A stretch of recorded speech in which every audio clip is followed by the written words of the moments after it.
30-year-old race engineer Ben Newman has an important job, maximising the performance of Team Partner Racing's Porsche 911 GT3R and its two drivers, Scott Malvern and Nick Jones, in the British GT Championship.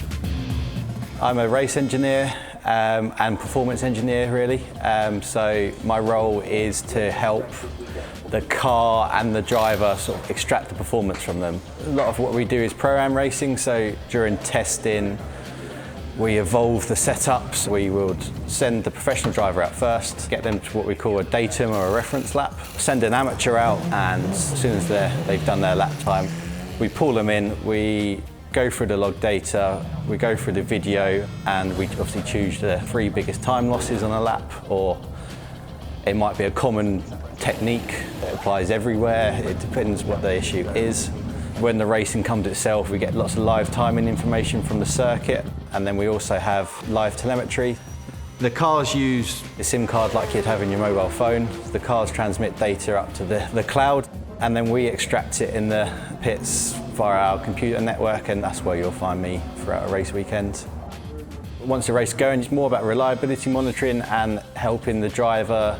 We advise drivers, okay, you're getting lots of brake locking, you should go up on your ABS, or the brake pad wear on the front's getting excessive, so you might want to change your brake bias front to rear. Lots of tyre slip out of corners, so maybe you want to add some more traction control. So we're monitoring data and then feeding this back to the driver via radio.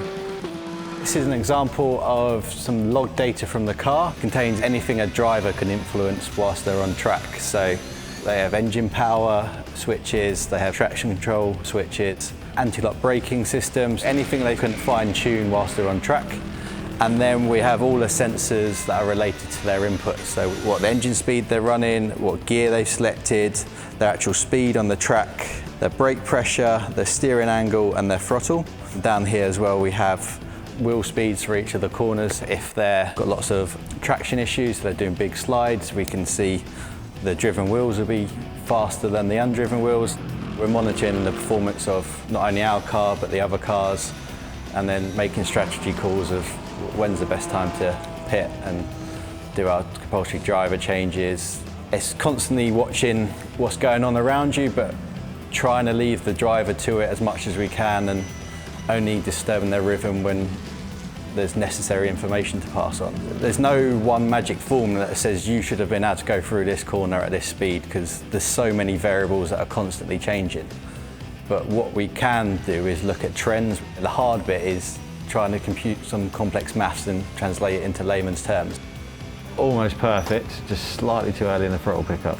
Some of it is purely just visualising the data and saying, look, you're braking too late or you're braking too early, and these lines on the data prove that.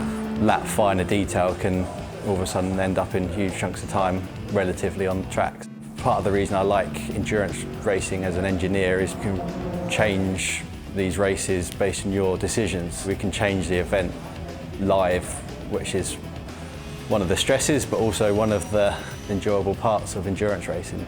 Any sort of event win is a huge bonus because you are working at such fine performance margins. It's turning something geeky and mathematical into tangible results, and when it all comes together, it's hugely rewarding.